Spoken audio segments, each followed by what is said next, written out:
하는 거 아니에요? 미터 익스퍼트? 네. 처음 하는 거죠? 네네. 그러니까 이 결로 나가, 그러니까. 네네. 못하겠어? 아니요, 해야죠. 그러면.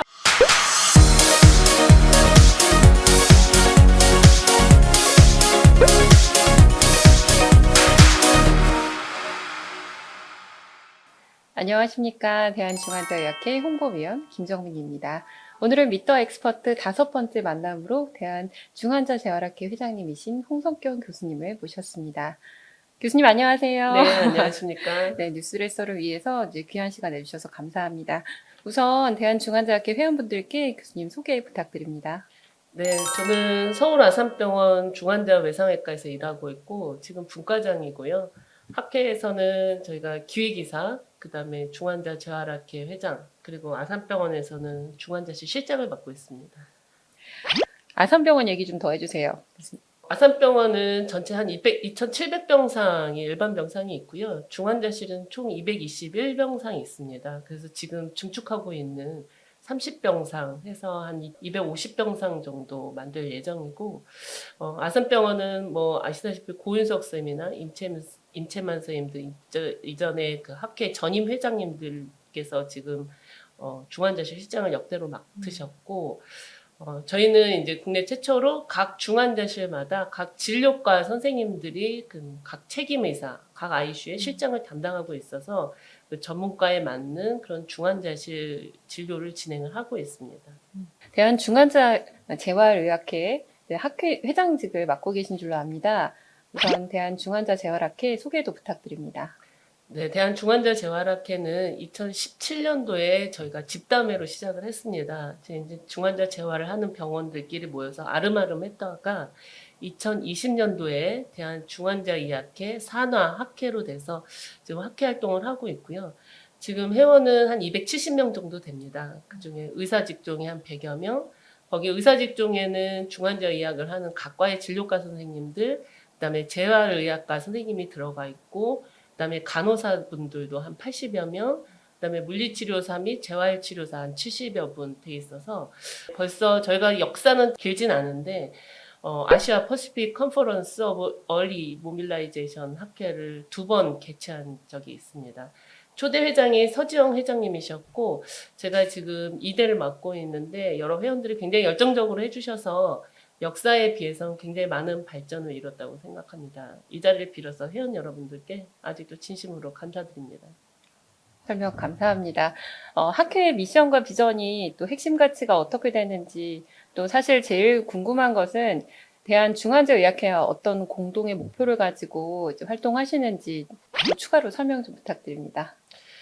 네, 저희 학회 미션은 그 중환자들이 온전한 일상으로 돌아갈 수 있도록 도와서 행복하고 건강한 사회를 만드는 게 저희 미션이고요.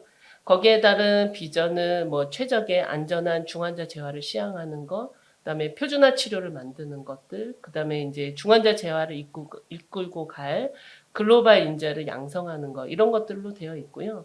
중환자 의학회 산하 학회입니다. 산하에 여러 연구회와 학회가 있는데 저희가 그중 하나인 이유는 중환자 의학회는 일단 중환자실에 들어오기 직전에 나빠지는 급성기 환자부터 회복 단계까지를 본다면 워낙에 굉장히 광범위하지 않습니까? 질병도 많고 치료 분야도 많고 저희 중환자 재활은 급성기가 끝나고 이제 재활 단계로 돌아갔을 때 워낙에 고령 환자들이 많기 때문에 요양병원으로 전전긍긍하는 게 아니라 일상생활로 복원할 수 있도록 영양이라든지 재활을 충분히 해서 환자들을 가능한 한 일상생활 복귀가 가능하도록 돕는데 집중화되어 있는 학회라고 생각하시면 되겠습니다. 대단한 학회입니다. 예, 감사합니다. 제가 사실 부러운 점은 대한중환자학회 산하의 여러 5개 기관 중에 가장 맨파워가 훌륭한 학회라고 들었습니다. 맨파워 자랑도 좀 해주세요. 네, 굉장히 열심히들 하고 있고 지금 굉장히 열악하지 않습니까? 이런 일을 할 때 수가가 따르지 않는데 그럼에도 할 수 있다는 거는 열정을 가지고 하고 있는 이미 시행하고 있는 선생님들이 있다는 반증이고 그분들이 모여가지고 학회를 만들었고 또 이게 단일 학회가 아니라 중환자 의학을 하시는 분들, 재활의학과, 그다음에 물리치료사 선생님들, 그다음 중환자 간호사들 이렇게 각계에 있는 중환자 재활에 굉장히 관심이 있는 열정 있는 사람들이 모였기 때문에 되지 않는가 싶습니다. 매년 매년 새로 만들어가는 그런 업적들이 저희 스스로도 굉장히 놀라고 서로 다른 직종에게 굉장히 자극도 많이 받고 있고 격려도 많이 받고 있습니다. 아마 그래서 굉장히 진행 속도도 빠르고 되게 열정적인 분들이 많다고 소문이 난 것 같습니다. 박제 진료의 꽃이지요.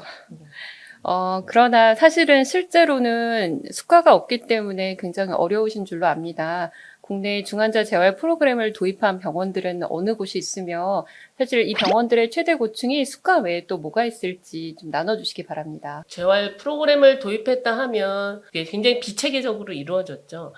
조금 더 이걸 효율적으로 하려면 그런 프로토콜이 필요하고 각 직역 간의 그런 다학제적 접근이 필요하다라고 해서 완전히 다학제로 꾸려져 있지는 않으나 이렇게 부분적인 직종별로 하는 병원들은 굉장히 많습니다. 이제 그게들이 활성화되지 않는 이유는 지금 수가 문제, 이전에 전산화라든지 AI도 많지만 이거는 한타 한타 사람의 손을 그렇죠. 거쳐야 되기 네. 때문에 대체될 수가 없거든요. 그리고 저희가 제일 안타까운 건 이런 수가들이 그런 인력이 투자됐을 때 굉장히 거기에 대한 보상이 커야 되는데 그런 것들이 이제 제대로 돼 있지 않으니까 한계가 있어서 그렇지 만약에 수가가 되면 본문 터지듯이 모든 병원들이 이런 것들을 시작하지 않을까 생각이 됩니다. 이런 중환자에게 굉장히 낙후된 그런 수가 구조를 개선하려는 노력이 있고 회원들이 많은 병원에서 재활을 할 수 있도록 조금 더 힘을 모아야 할 때라고 생각을 하고 노력을 하고 있습니다. 기대해 주십시오. 그런데 또 연구도 열심히 하신다고 해서 한국보건의료연구원의 지원을 받아서 다기관 연구하고 계시다고 제가 소문을 들었습니다. 네. 그 연구에 대해서도 조금 소개시켜 주십시오. 네, 한국보건의료연구원의 그 펀드를 받아서 저희가 200명 목표로 하고 있는데, 아마 내년 7월까지면 연구가 종료가 될 것 같습니다.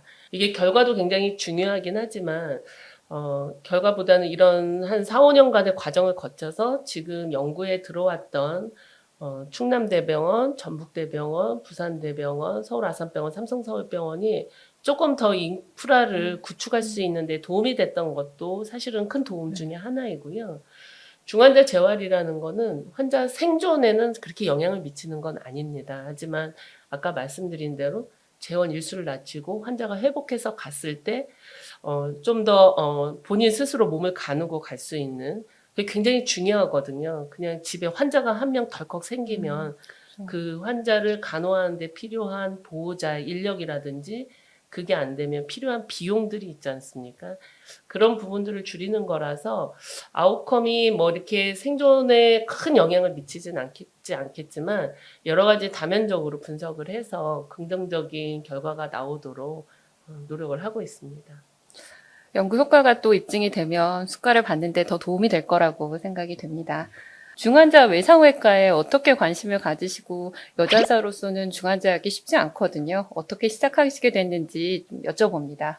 지금은 사실은 이제 영어로 말하면 어큐트 케어 서저리라 해가지고 외과 분야에서 있는 응급 중증 환자를 보는 분야입니다. 제가 처음 시작한 건 2002년도였어요. 그때는 중환자를 발판으로 처음에 시작을 했고 그때 시작하게 됐던 계기는 이전에 미터 익스포트 보니까 선생님들이 다 비슷한 얘기를 하시던데 저도 그때 외과 전공일 때 저희 환자가 클라치켄 튜머 환자였었고 빌리어리 sepsis로 왔는데 그래서 ARDS로 진행을 했습니다. 근데 그때는 뭐 외과계 중환자실이라고 총 16베드가 있었지만 그걸 관리하는 의사가 없었기 때문에 전공의들이 다 봐야 되는데 전공의들도 교육을 받은 게 없었고 수술을 들어가야 되는데 환자가 갑자기 너무 나빠지니까 이걸 들고 막 감염내과, 호흡기내과, 또 신장내과 이렇게 막 뛰어다녔던 기억이 나요. 그러면서 와, 내 환자가 이렇게 눈앞에서 정말 시시각각 나빠지고 있는데 손을 쓸 수 없구나.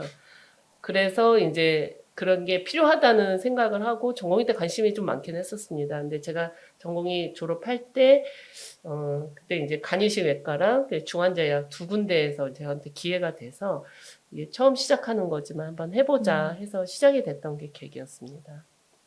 좋은 경험을 또 후배들에게 주는 것도 또 책임일 것 같습니다. 그러면 중환자 외상외과를 꿈꾸는 후배들에게도 해주시고 싶은 이야기는 무엇이 있을까요? 아까 말씀드린 대로 제가 2002년도에 처음 그 크리티컬 케어를 시작을 했고요. 그다음에 이제 2007년도에 트라우마라는 또 외상 환자가 응급실에 깔려 있는데 보는 주가가 없다 보니까 환자가 조금만 해줘도 금세 살 수 있고, 왜냐면 또 외상이라는 게 워낙에 이제 청장년층에 발생하기 때문에 사실은 조금만 해줘도 환자들이 리커버리는 굉장히 잘 되거든요. 그런 환자들이 주소를 못 찾는 부분들. 그래서 2007년도에 시작을 하게 되었고, 2017년도에 이제 이머전시 서저리도 이제 같이 한 과로 통합을 하게 됐는데, 들으셨다시피 이런 과들은 굉장히 응급에 중증 환자들 대상으로 치료를 하다 보니 저희가 이제 대부분 의대 갔을 때 사람을 살리고 싶다. 그리고 처음부터 끝까지 내 손으로 보고 싶다라는 그런 열정으로 처음엔 시작하지 않습니까? 근데 그거 하기에 가장 최적의 과가 아닌가 생각을 합니다. 그래서 외과나 내과적인 지식과 그런 기술이 있어야 하고, 또 환자를 끝까지 돈볼 수 있다는 장점은 전공의들도 지금 매달 2달씩 돌지만 그 부분에서 가장 큰 메리트이고, 그걸 굳이 의사가 되겠다고 수련을 한 선생님들한테 설명을 안 해도 그냥 돌다 보면 아, 이건 정말 매력적인 과다. 물론 이제 현실적인 그런 벽이 있긴 하나, 그런 부분들은 우리가 의사가 시작됐을 때 했던 그런 처음에 했던 그런 것과 맞지 않나 생각이 듭니다. 멋진 롤모델이셔서 후배들이 보고 또 많이 같은 길을 따라가기를 또 생각을 합니다. 많이 부족합니다. 대한중환자의학회에서도 사실 핵심 멤버시잖아요. 그래서 이사직도 재무도 하셨고 총무, 표준화, 기획 여러 위원회에서 이사로서 활동을 하셨는데요. 10년 동안 이사직을 수행하시면서 또 기억에 남는 에피소드, 꼭 이거는 얘기하고 싶다라고 나누고 싶은 부분 얘기해 주세요. 네, 가장 기억에 남는 건 아무래도 2020년도에 코로나가 터졌을 네. 때 저희가 대구동산병원 갔던 그 기억이 굉장히 생생하고, 그게 이제 학회 이름을 국민들이나 또 이건 보건의료계에 알리는 되게 중요한 기회가 됐다고 생각되는데, 그때는 사실 그런 걸 기대하고 가진 않았고, 이 방에서 금요일 날 이제 대구에서 계속 흉흉한 소리가 들려오고 또 회원들의 문의가 있고 해서 금요일 날 이제 임시 이사회를 해서 어떡하냐. 그때 동기는 그거였습니다. 굉장히 우한처럼 그 동네에 굉장히 이상한 대구에 무슨 괴질 같은 그런 느낌이었거든요. 근데 이제 대구에 있는 중환자의학 하는 선생님들이 너무 열악하고 문제가 많다는 걸 얘기해서 일단 가보자. 문제를 여기서 탁상공론하지 말고 가서 논의를 하자. 그래서 가게 됐습니다. 그래서 금요일 날 만났고, 토요일 날 저희가 토요일 날 각 병원 병원장한테 허락을 받고 월요일 날 출발을 했어요. 그래서 가서 거기서 꾸렸던 일들, 거기서도 뭐 알고 간 건 아니고 하나씩 했던 그 경험이 되게 좋았던 것 같고, 그때 여러분들이 굉장히 거의 한 3, 4일 만에 여러 지원자들이 있어서 팀을 꾸릴 수 있었는데, 이런 걸 우리가 해낼 수 있구나. 그리고 그런 것들이 후에도 굉장히 잘 했던 걸로 좋은 기록으로 남기고, 많은 분들이 거기에 대해서 중환자의 역할에 대해서 이제 많이 자리매김을 하게 됐던 것들은 처음에 기대했던 건 아니지만 굉장히 보람이 있었던 거라고 생각이 됩니다. 그때 일이 생생합니다. 네. 아찔합니다. 지금도 생각하면. 이사님께서 중추적인 역할을 하신 줄로 기억하고 있습니다. 저는 그때 이제 총무이사라 가지고 사실 발을 뺄 수가 없는 상황이었습니다. 솔직히 말하면. 네. 멋있었습니다. 최근에 교수님 학문적인 관심사와 또 해보고 싶은 일, 도전하고 싶은 일 이런 거 있으실까요? 진료 업무가 굉장히 많고요. 그러다 보니까 사실은 연구에 있어서 많이 미흡한 게 많습니다. 그리고 환자의 삶의 질, 저는 거기에 굉장히 관심이 많고요. 왜냐하면 이제 전공의들이랑 같이 얘기를 하면 저도 당직을 쓰지만 환자가 혈압이 떨어지거나 뭐 선망이 생겨서 할 때는 의사가 중재를 할 수 없는 게 간호사들이 계속 연락을 하거든요. 네. 근데 환자가 좋아질 때 의사가 특별히 관심을 가지지 않고는 간호사 선생님들이 환자가 좋아지고 있어요 라고 연락을 하진 않거든요. 네. 근데 그 뒷마무리도 되게 중요하다고 생각을 합니다. 그래서 급성기 때는 관심이 있든 없든 무조건 해야 되는 부분들도 있지만, 아까 말씀드린 그런 영양, 선망, 재활, 저는 갈수록 이런 부분들이 저희가 경험이 많은 선생님들이 많이 축적해 놓고 후배들한테 빨리 전수를 해줘서 이 사람들이 이거를 인지하고 따르는데 되게 그 시간을 단축시키는 게 되게 필요하다고 생각하고요.